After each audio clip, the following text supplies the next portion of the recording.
The Iraq of today is associated with horrific violence, a refugee crisis, and widespread poverty. The only images we see flashed across the news show nothing but terror and misery. But it hasn't always been this way. Modern-day Iraq lies in the Fertile Crescent of Mesopotamia, the cradle of civilization where mankind once flourished, as it developed seed cultivation and its first farming techniques, all nourished by the Tigris and Euphrates rivers. Now, generations of people have tilled and turned the soil there since 8000 BC, developing the seeds that grow into the many types of wheat used around the world today. But centuries of cultivation turned to dust just in 2003 when President George Bush invaded the country, planting seeds of war that would be sown for years to come. Unfortunately, the United States took more than figurative seeds to Iraq. While more than 2 million civilians were killed as a result of the US invasion there, the Iraq War is ingrained in the American psyche as a humanitarian effort to save the Iraqi people from a brutal dictator. But what it actually did was pave the way for foreign corporations to descend upon the country and turn a profit on the chaos. Now, following the United States bombing of Iraq and its capture of Saddam Hussein, a coalition provisional authority was established to serve as the temporary government of Iraq. Now, the CPA was headed by Paul Bremer, the former managing director of Kissinger Associates, the influential consulting firm of Henry Kissinger, the former Secretary of State and war criminal. However, it quickly became clear that toppling Saddam wasn't the only goal. The powers taking control of the Iraqi government were also seeking control of the country's historic agriculture industry. Now, in 2004, Bremer put into effect the first 100 orders. They were binding instructions or directives to the Iraqi people that create penal consequences or have a direct bearing on the way Iraqis are regulated, including changes to Iraqi law. Now, in other words, Iraqis were told, follow our orders or die. Now, one order in particular had a crippling effect on Iraq's centuries-long farming and seed cultivation traditions. Order 81, which granted those holding the patents on certain plant varieties absolute rights over the use of their seeds in Iraq for 20 years. Not only that, but it facilitated the introduction and domination of imported high-priced corporate seeds, mainly from the US. Seeds which neither reproduce nor give yield without their prescribed chemical fertilizer and pesticide inputs. Now, this created a major dilemma for Iraqi farmers, as Najma Siddiqui wrote in 2012. It meant that the majority of farmers who had never spent money on seed and inputs that came free from nature would henceforth have to heavily invest in corporate inputs and equipment or go into debt to obtain them, or accept lowered profits or give up farming altogether.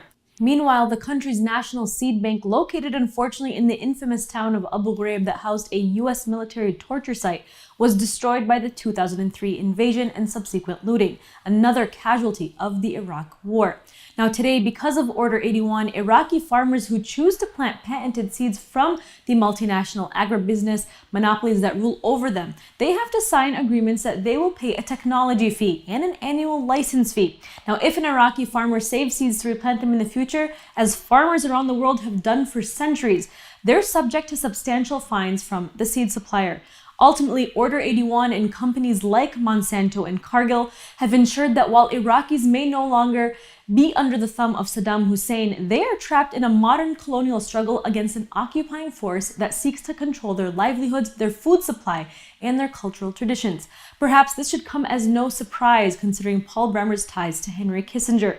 Indeed, it was Kissinger who reportedly once said, "Control oil and you control nations, control food and you control the people." Now, this type of control over agriculture and food production is a weapon of war, a tool of the oppressor. The US has been using food aid and its role in global food production to advance its own interests since World War I. During the post-war trade regime, aka the Nixon administration, trade pacts like the General Agreement on Tariffs and Trade emerged to advance a new global agribusiness export agenda. Within a decade, the global food cartel was controlled by the US NATO empire's most elite families. They started buying up all of the world's major sources of food and seeds. And that's why just a few companies, including Monsanto and Cargill, dominate the world's grain and cereal supplies. It's also why these companies descended to prey upon Iraq once the Coalition Provisional Authority created an opening, destroying a once flourishing agriculture industry. Now, in the process, they destroyed the independence of Iraqi farmers and forced the Iraqi people to rely on foreign corporations for even basic sustenance. Now, here to talk more about these key struggles of the Iraqi agriculture sector during and after the Iraq War and what the Iraqi government is doing now to rebuild the industry is Dr. Nakt Al-Tamimi. Al-Tamimi started his career in Iraq's Ministry of Agriculture and eventually served as Director General of both Iraq's State Board for Seed Testing and Certification and the Mesopotamia Seed Company. From 2008 to 2015, he joined the United Nations Food and Agriculture Organization as a consultant. Check it out. Dr. Tamimi, thank you so much for joining me today. After decades of economic sanctions and occupation by the United States, Iraq continues until today to face a number of struggles that impact all branches of society. One of the biggest areas, of course, is agriculture. What can you tell us about the fertile history of Iraq's agriculture sector?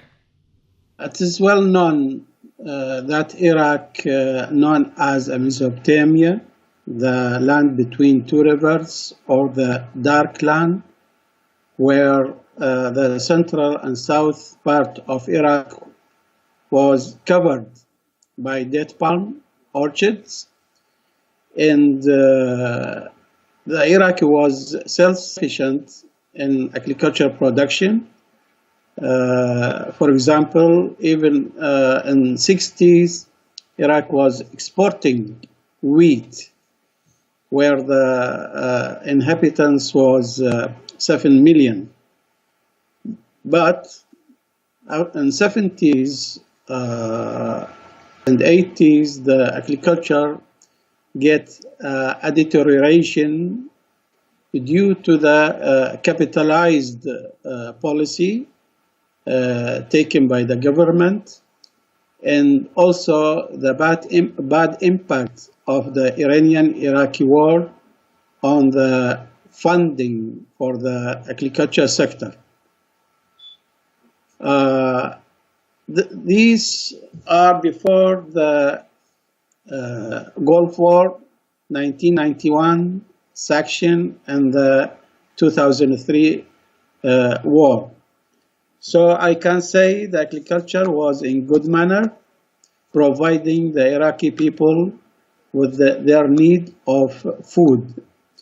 And beside the production, also the government was spent a lot of funds on importing the requirement to feed the demand of the food for Iraqi people. I can give you some example on the contribution of agriculture output to the GDP. In 1980, it was 5.7%, and this is increased in 1989 up to 13.7%, the contribution of agricultural output in the GDP, and reached 32.1%, and that's in 2000, and 32% represented the highest level of agriculture efficiency among Arab countries. That's during up to 2012.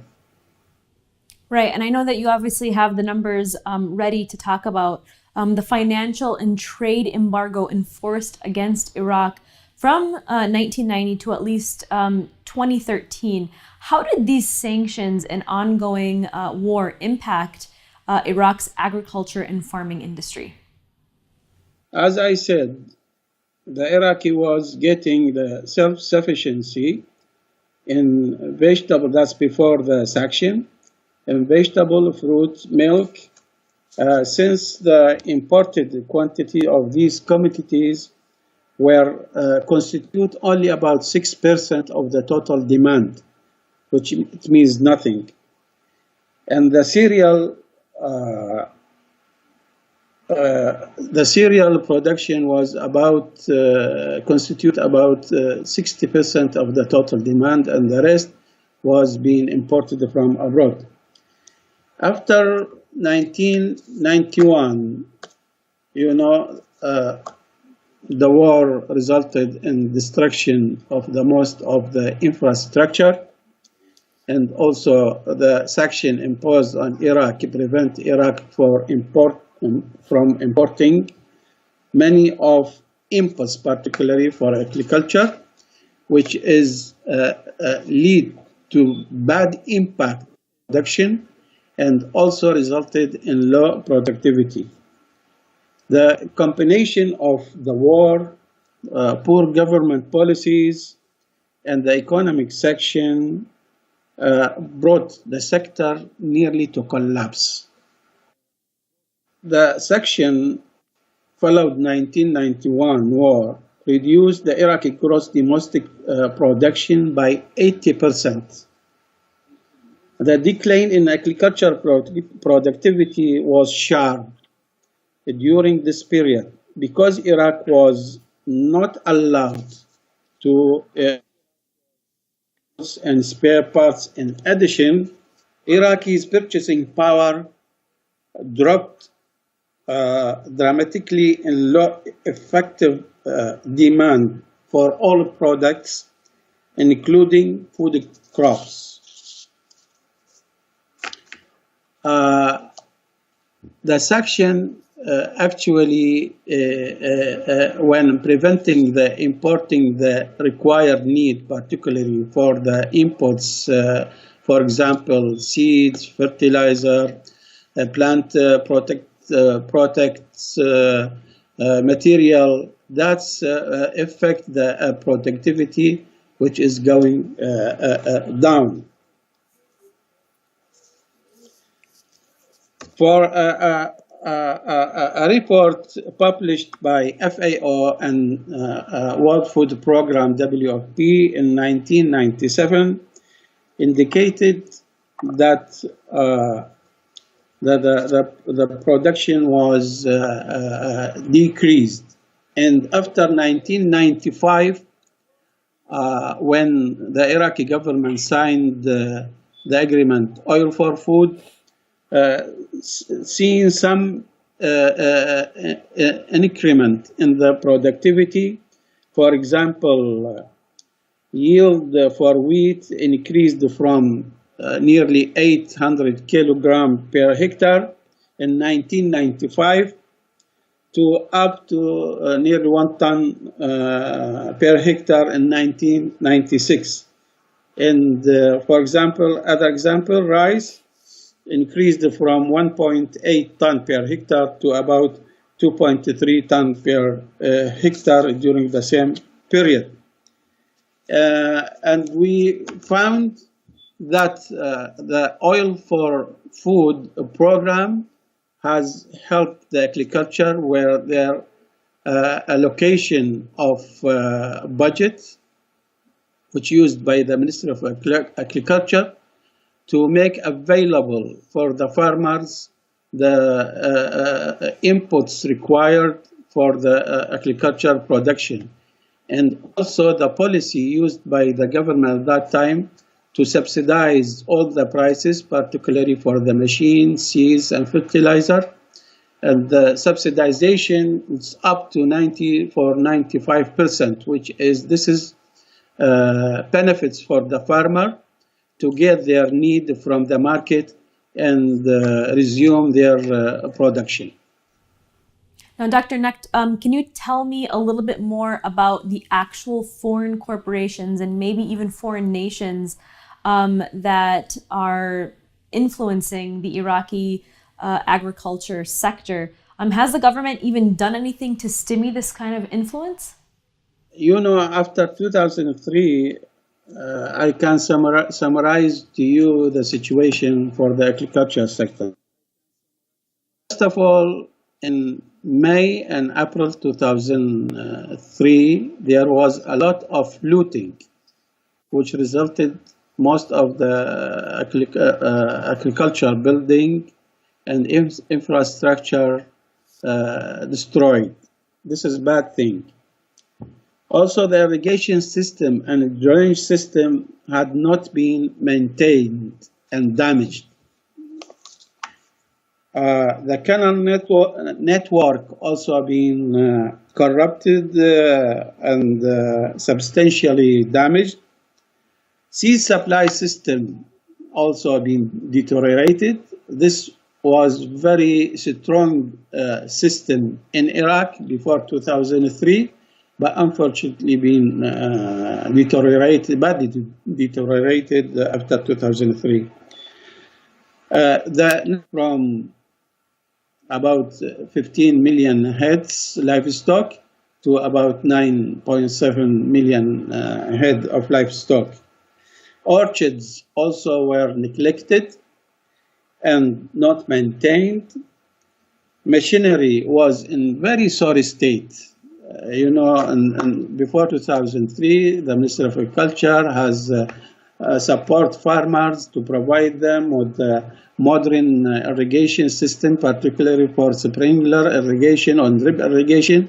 Most of these equipment, which is sold to the farmer in subsidized price, were either looted or taken, sold outside of Iraqi border, unfortunately. Spare parts were very scarce in the south central and south of Iraq, were become silent, and the health care for the livestock were in very low level. All these affected the agriculture production, and also the security situation after 2003 were not allowed the farmer to practice the agriculture in their field.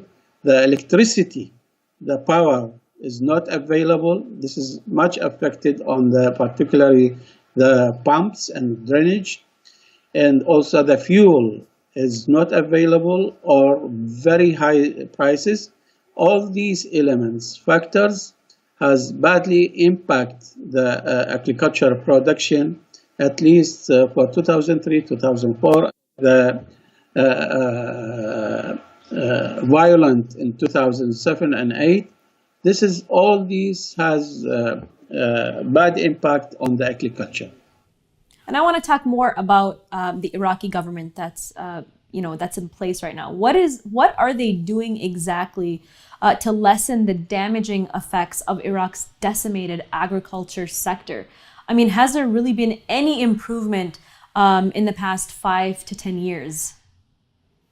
Unfortunately, yes, there are a little of reconstruction for the infrastructure. But the government, as I mentioned, after 2003, all the agriculture buildings being looted. For example, I was working with the State Board for Seed Testing and Certification. You can't believe me. I found even the marble or being taken, the windows being taken, the doors being taken, all the laboratory equipments being taken. Even we have a small library being burned. So you can imagine the damage, how the damage. This is really in 2003, 2004. This has been all rehabilitated. And, this is need to take time to resume on the road. But for a huge project for agriculture, this is not done yet. But several organizations like FAO, Food and Agriculture Organization, had very good involved in implementing projects. These projects regarding seeds, livestock, horticulture, even for policy, rehabilitate the policy. 14 where ISIS taking about 40% of Iraqi territory from Mosul to Salah ad-Din to Al-Anbar. This has also affected the agriculture, where most of the budget directed to support the war expensive, and there was a lot of budget cut in the agriculture budget allocation, which is affected really the agriculture sector. Also, this is crisis, the ISIS crisis had impact on the production of the food. You know, Nainawa and Salahuddin, Kirkuk, and Anbar represent about 40% of the total production of the wheat, which is the main and most important commodities for the food consumption in Iraq. And this is, for example, the total production before ISIS reach about 500,000 and sometimes up to 1 million ton. In 2014, 2015, only about 79 tons were produced in that governorate. This is highly affects the requirement of the wheat for Iraqi people. And at the same time, you know, this armed conflict has bad impact on the irrigation system, network irrigation system in the area. You know, the main river is Tigris and Euphrates. The Tigris coming from Turkey through Nainawa, and also affecting, there are a lot of irrigation projects in that area are badly damaged, and even the irrigation pump station also damaged. So this is need a lot of efforts to reconstruct it again, and this is cannot be done now after the security being settled. I think the government should be put a high contribution in rehabilitated these irrigation projects and other things related to the agriculture. And I understand that Iraq has obviously been a victim of water wars by competing regional powers that are thirsty for resources. What can you tell us about that? You know, the Iraqi depends on the two rivers, Euphrates and Tigris, which is coming from Turkey. And according to the published paper by the Ministry of Water Resources, in 2025, after Turkish government's projects, the water flow to Iraq in Tigris going to be only 9 billion cubic meter, where in 2009 it was about 49. That decline in the water flow going to be about 80%. And in Euphrates, in 2009, the water flow was 18 billion cubic meter. This is going to be only 9 billion cubic meter. That means 80% in Tigris is going to be reduced, and 15% in the Euphrates also going to be reduced. And one paper published in 2006 mentioned that maybe in 2040, the Tigris and the Euphrates going to be drained. This is disaster facing Iraqi next 10 years or less than 10 years.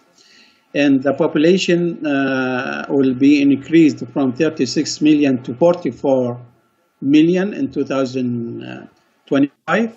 That means the total need of the wheat will going to be increased from 5 million, about 92% of the water in the rivers and the lake. That means in this water flow now about nearly 60 or 70 billion cubic meter, we are not able to from the wheat. How about our population going to be increased to 45 to 44 millions, and they need about 8 millions, and the reduction in the water flow about 80%. It is disaster. It is a huge risk facing the Iraqi lives in the next coming 10 years. And this should be the government take a lot of measurement to protect their people while we have very good oil revenue. Should be the oil revenue now being used to to get over of this problem. And actually, I wrote a study, and I sent it to the Ministry of Culture with several suggestions on how to get overcome of this problem, and how we can get to produce the 8 million tons of wheat. There is no response to this, and nobody actually even talking about this coming disaster in near future facing Iraqis.